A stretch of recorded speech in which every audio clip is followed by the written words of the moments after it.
Mitch Miller, Masonic Storyteller, Anarchist Atheist, www.plotm.com.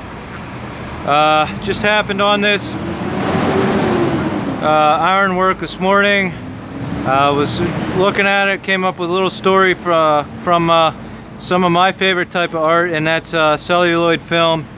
So I'm going to use that to describe this because it came to mind. So if you look at the bottom two figures, there are two men facing each other, and they remind me, they look like Joseph Merrick, the Elephant Man, which was made into an amazing black and white film.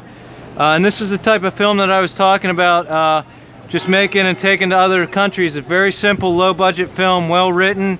Not many, most shots were indoors and could be shot for a very low budget on black and white, just about an interesting subject, well written, and an interesting film that really doesn't take that much of a investment to make. And we could make these once again, and I have a lot of proposals to do that. But we have our Joseph Merricks.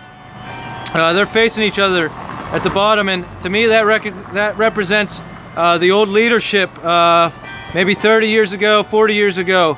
No matter how ugly or disgusting or whatever they thought the leadership was, they looked at each other and they talked to each other and they negotiated with each other on an even term there. And you can see in front of their faces there's a torch on the left and there's a torch on the right.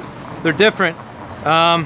So as we move up to the next level, there's some more normal looking people. There's two different torches behind them, and you look, and the leadership, they're not looking at each other, and they're not looking who they're passing the torches to. Neither situation, in my opinion, is good.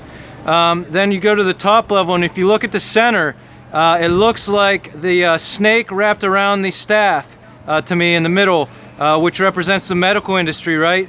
And who's involved, highly involved in the medical industry? Charles Gilbert Kohler Jr. And what do we have here?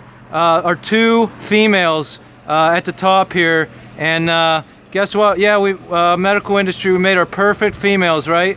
They're like mermaidy, they have wings and angels, and they have all these tentacles so they can cook us all kinds of meals and food and scrub and do everything at the same time, right? We have our perfect females there thanks to the medical industry and not looking where the torches were being passed, right?